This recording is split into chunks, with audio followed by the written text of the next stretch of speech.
Samantala, kahit pa may ayuda galing sa gobyerno, ito po mga driver, mga operator at mga nasa sektor po ng transportasyon ay hindi pa rin mapipigilan ang dagdag sa singil sa pamasahe. At ilang commuter ngayon pa lang pumapalag na rito. Ayon sa Transportation Department, bukas ay isa sa publiko na nila kung magkano ang aprobadong provisional fare hike. Report ni TJ Mendoza. On call sa trabaho si Leia na isang masahista galing ng Quezon City. Kung dati, 300 piso raw araw-araw ang tinatabi niya sa pamasahe para mapuntahan ang mga kliyente. Ngayon naman ay nangangamba na siyang aabutin ng 400 to 500 pesos ang kailangan niyang maitabing budget sa pamasahe pa lang. Siyempre po malaki kasi may mga estudyante din ako eh. Saka ang mahal ng bilihin, di ba? Eh yung 5 pesos na yun, no, kung ilang sakay ka. Sabi mo kung may sakay ako na 3, edi 15 pesos. Eh ang bigas 60. Di sayang yung 15 pesos, di ba? Malaki impact para sa mga maliliit na katulad namin.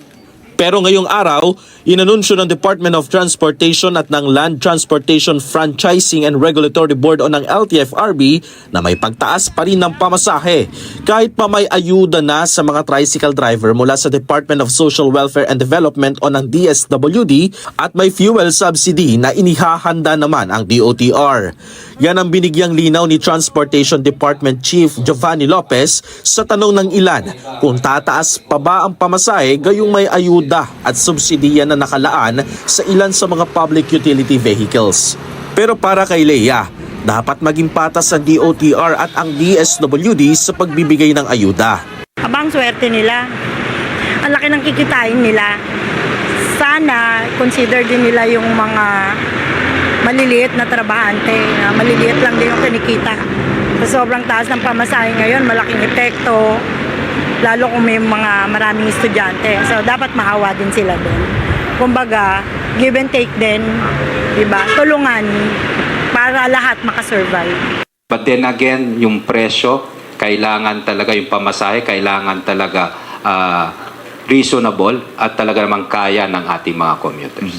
Pero provisional fare hike lang naman ito ayon sa kalihim. Ibig sabihin, pwede itong i-lift o tanggalin sa kalimang bumalik na ang sitwasyon sa dati. Kagaya ng pagbaba ng presyo ng produktong petrolyo na mataas pa rin ngayon bunsod ng lumalalang tensyon sa gitnang silangan. Kung magkano ang itataas ng pamasahe? Sagot ng kalihim. Bukas po mag-aanunsyo na po sila pagdating sa ating modern jeepney, traditional jeepney, P2P, and the other na modes na napapaloob dun sa ating petition. Tomorrow po.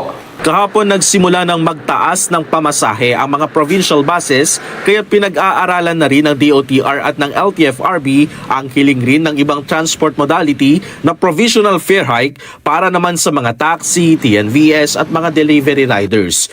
Kasabay niya na yung anunsyo ni DSWD Chief Rex Gatchalian ng cash assistance ng kanilang ahensya para sa mga tricycle driver na magsisimula ng i-roll out bukas mula alas 6 ng umaga. Sabi ni Secretary Gatchalian, makatatanggap ang 139,000 na tricycle driver mula sa Metro Manila ng halagang 5,000 pesos. Sabay-sabay ilulunsad ang payout sa loob ng 3 araw. 30 sites yan sa 17 local government units sa buong NCR. We don't want to cause naman na walang tricycle sa mga pila bukas. That's why it's going to be phased in within 3 days. And even tomorrow, dyan sa 30 sites na yan, hindi sila sabay-sabay. Merong morning batch, may afternoon batch. Paalala ni DSWD Chief sa mga tricycle driver, pumunta lamang sa mga payout sites sa takdang schedule at ang requirements lang na kailangan dalhin ay ang original at photocopy ng lisensya ng tricycle driver.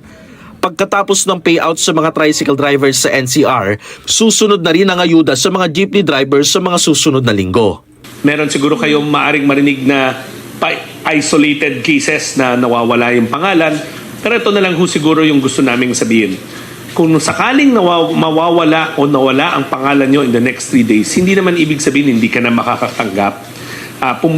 pumunta lang tayo sa local government units natin at kami nakakausap sa mga LGU. Magmumula ang ayuda sa budget ng AIX na may approved budget sa General Appropriations Act ng mahigit 60 billion pesos. Naka-earmark na raw ang 30 billion pesos para sa krisis na kinahaharap ng bansa ngayon dahil sa pagtaas ng presyo ng gasolina ayon na rin sa direktiba ng Pangulo. Samantala, sa 4th week naman ng Marso, inaasahan ng fuel subsidy mula sa DOTR. Hindi pa nagbibigay ng halaga ang Transportation Department sa halaga ng subsidiya pero hindi lang ang mga operator ang makatatanggap ayon sa kalihim ng DOTR. Maging ang mga driver ay makakakuha na rin. TJ Mendoza para sa Mata ng Agila. Matatag, matapang, matapat.